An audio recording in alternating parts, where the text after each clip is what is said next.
अदिति, ये पॉलिटिक्स तो चलिए एक तरफ, लेकिन कहीं ना कहीं जब इस तरीके के वाक्य सामने आते हैं या फिर इस तरीके के वक्तव्य दिए जाते हैं तो इतिहास के साथ खिलवाड़ करने की कोशिश होती है। और चूंकि बीजेपी हमेशा इस तरीके के मुद्दे को उठाती रही है, ऐसे में लगता नहीं है कि ये जो पॉलिटिशियंस हैं या जो पॉलिटिकल पार्टी के मुखिया हैं उनको बाहर आकर इस बाबत जो है कुछ बातचीत करनी चाहिए, ताकि जो हिस्ट्री है जिसके साथ कोई खिलवाड़ करने की कोशिश कराए या फिर गलत तरीके से अगर वो पेश हो रहा है लोगों के पटल पर तो वो क्लैरिफाई होना चाहिए। देखिए, मुझे लगता है कि राजनीति में तो मुद्दों की ज़रूरत है और कई बार तो हम गड़े मुर्दे जिसे कहते हैं कि राजनीति में कभी भी मुर्दों को गाड़ा नहीं जाता, उनको जिंदा रखा जाता है जिससे वक्त वक्त पर उनका इस्तेमाल किया जाए। और यही वजह है कि इतिहास के साथ कभी, और पिछले आपने कुछ दिनों में देखा कि देश की राजनीति इसी के इर्द गिर्द घूम रही है, सेंटिमेंट्स। और देखिए, ये आम जनता है जो अफेक्ट होती है, ये आम जनता है जो इसका खामियाजा भुगतती है। नागपुर एक बड़ा एग्जाम्पल है, लेकिन यही वो आम जनता है जिनको रोष आ जाता है। क्योंकि हम जब इतिहास पढ़ते हैं, ये बात अलग है कि इतिहास में क्या लिखा है, क्या पढ़ाया गया है, क्या दिखाया गया है, वो एक अलग मुद्दा है। लेकिन अगर राणा साहब की बात होगी तो देश के हिंदू और खास तौर पे जो राजपूत समुदाय के लोग हैं वो उनको आदर्श मानते हैं, वो उनके गुरु के लिहाज से हैं, उनके हीरो हैं। अब ऐसी सेंटिमेंट निकलेगा तो इसका इम्पैक्ट ना सिर्फ बिहार या उत्तर प्रदेश में होगा, इसका राजस्थान में भी होगा।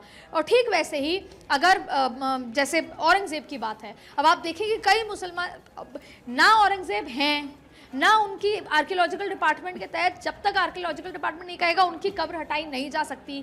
सब कुछ यथास्थिति वैसी की वैसी है, लेकिन इस पर राजनीति होगी। और आपने कहा कि क्यों पॉलिटिशियंस बाहर आके इसको इतिहास के साथ खिलवाड़ करने के लिए मना नहीं करते, क्योंकि अगर वो करने लगेंगे तो वो अपनी वोट बैंक की जो रोटियां हैं वो किस मुद्दे पर सेकेंगे। मुद्दे चाहिए, कभी वक्फ का मुद्दा चाहिए तो कभी इतिहास के पन्ने निकाल कर उस पर चर्चा का मुद्दा चाहिए। तो यही बयानबाजी है जिन पर सियासत चलती रहती है वोट बैंक की, और वोट बैंक की जिसे बोलते हैं रोटियां सीखी जाती हैं। तो जाहिर तौर पे इस तरह की चीज़ें आनी चाहिए। प्रधानमंत्री कभी कभी कहते हैं या राहुल गांधी भी इस बात का जिक्र करते हैं, लेकिन फिर भी नेता इस पर अपनी राजनीति, पार्टी पर अपनी राजनीति आगे बढ़ाते हैं। कांग्रेस की तरफ से अदिति स्टैंड क्लियर किया गया, उनकी तरफ से कहा गया कि भाई देखिए, जो ये तमाम तरीके के मुद्दे हैं वो एक तरफ, लेकिन मुसलमानों के साथ जो मोदी सरकार कर रही है, ये सरकार द्वारा स्टैंड लिया जा रहा है वो गलत है। वो फिर नमाज अदा करने को लेकर के हो या फिर वक्फ को लेकर के हो, ऐसे में कांग्रेस अपनी ज़मीन को कैसे मजबूत कर रही है इन मुद्दों पर इस तरीके की बातचीत कर।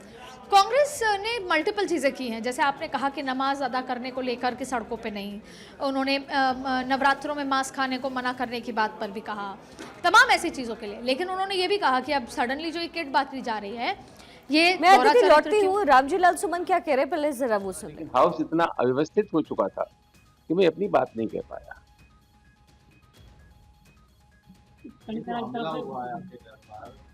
मानते हैं आप, क्या राजनीति हो रही है, कितने गंदी है, अच्छी है, कितने राजनीति? देखिए, जनतंत्र में आप जो कुछ बात करते हैं, ये आवश्यक नहीं है कि सभी लोग आपकी बात से इत्तेफाक करते हों, सहमत हों, लेकिन जनतंत्र में अधिकार है विरोध की अभिव्यक्ति के। प्रदर्शन कर सकते हैं, आप धरना दे सकते हैं, अखबारों में समाचार दे सकते हैं, जो जनतंत्र में अधिकार हैं उनका इस्तेमाल सकते हैं। ये तो बिल्कुल गुंडई है, लफंगईगिरी है, ये तो अवांछनीय तत्वों का हमला है मेरे घर पे, मेरे परिवार पे, हमें नेस्तु नाबूद करने का ये व्यवस्थित प्रयास है, जंगल राज है। और जिस तरह से ये हमला हुआ आप सब लोग जानते हैं, इस हमले को रोका जा सकता था, लेकिन मुझे बेहद तकलीफ है कि सब कुछ होने के बावजूद भी ये हमारे घर परिवार पर हमला हुआ। ये एक मनोवृत्ति है, ये एक मनोवृत्ति है। ये वही लोग हैं जो मुख्यमंत्री न रहने के बाद जिन लोगों ने अखिलेश यादव का घर की सफाई की, ये वही लोग हैं जो दलितों के बारात को नहीं चढ़ने देते, ये वही लोग हैं जो अकलियत के खिलाफ है, ये वही लोग हैं जो पीडीए के खिलाफ है। तो कुल मिलाकर के ये जो षड्यंत्र था तो हमारे घर पर हमला किया गया। कितने लोगों को पकड़ा, छोड़ दिया गया, क्या कानून व्यवस्था कैसी है? मैं समझता हूँ उससे सहजी अंदाजा लगाया जा सकता है। अदिति, दो बातें यहाँ पर लालजी सुमन कह रहे हैं। पहली बात तो उनकी तरफ से कहा गया कि भाई अभिव्यक्ति की आज़ादी होती है और कोई कुछ भी कह सकता है, जिसको धरना देना है वो धरना दीजिए, जिनको जो कहना है वो कह सकता है। दूसरी बात उनकी तरफ से कही गई उनके परिवार पर हमले हो रहे हैं, ऐसे गंभीर आरोप लगा रहे हैं। बिल्कुल, और उन्होंने ये भी कहा, ज़ाहिर तौर पे उन्होंने साफ कहा कि जब मैं बोल रहा था तो सुना नहीं, और हर कोई व्यक्ति इस पे सहमत नहीं हो सकता। देखिए, इस बात का तो सुनिश्चित करना होगा, जैसे अखिलेश यादव ने भी कहा कि अगर मैं मुख्यमंत्री होता तो मैं जिन्होंने हमला किया उन पर कड़ी कार्रवाई होती, और ज़ाहिर तौर पे उन्होंने एक लॉ एंड ऑर्डर पर सवाल उठाने की कोशिश की। और लाल जी अपनी बातों पर स्टैंड है, और ये सीधा सीधा सपा के अंदर ही चर्चा हुई है कि हमें दलित समुदाय को एकजुट करना है, लामबंद करना है, और ये जो उनका बयान आया है इस पर हम ये राजनीति कर सकते हैं।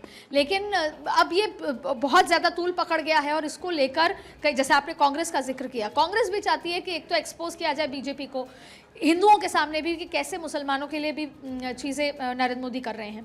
दूसरी बड़ी बात है कि वो भी इसका समर्थन कर रहे हैं कि लाल जी क्योंकि दलित समुदाय से आते हैं इसलिए उन पर टारगेट है। यहाँ तक कि कांग्रेस ये भी कह रही है कि आपको राणा सांगा हीरो हैं, उन्होंने ये भी कहा कि हम उस समुदाय को ठेस नहीं पहुँचा सकते। तो कांग्रेस इस पूरे सपा वर्सेस बीजेपी के इस पूरे खेल में, या सपा के इस बयान के खेल में, अपने आप को हर जगह से सेव करते हुए बीजेपी को एक्सपोज करने की कोशिश में है। दलित समुदाय को लामबंद करना चाहती है, राजपूतों को भी बताना चाहती है, और वहीं उनके साथ खड़े होना चाहती है, और वहीं वो ये बताना चाहती है कि किस तरीके से हिंदुओं पर वोट लाने वाली, हिंदुत्व पर वोट लाने वाली कैसे मुसलमानों के लिए भी अपना स्टैंड बदल रही है। तो जाहिर तौर पर रोचक हो चुका है ये पूरा सीन, और ऐसे में अब किसका नफा नुकसान होगा कि जैसे जैसे चुनाव करीब आएंगे, बयानबाजियां तेज होंगी, तो कौन सा पलड़ा भारी होता है, कौन सी वोट बैंक किस तरफ जाती है। और खास तौर पर बिहार और अगर उत्तर प्रदेश और की बात हो तो दो वोट बैंक बहुत खास होते हैं, एक मुसलमान वोट बैंक कहा जाता है पश्चिम बंगाल भी, और एक दलित वोट बैंक कहा जाता है। ये दोनों वोट बैंक बहुत महत्वपूर्ण है कि वो किसकी तरफ जाते हैं, क्योंकि डंके की चोट पर जीत उसी की होगी। इसलिए ये पूरी राजनीति केंद्रित हो चुकी है इसी मुद्दे पर, और जैसे ही संसद खत्म होगी तब भी सड़क पर, रैलियों में इन तमाम तरीके के बयान आपको देखने को मिल जाएंगे। बिल्कुल, और हिंदुत्व को अब करने में बीजेपी कभी पीछे रहती भी नहीं है, और बिहार चुनाव में इसे इनकैश अदिति बीजेपी जरूर करेगी। बहुत बहुत शुक्रिया इस पूरे विश्लेषण के लिए अदिति।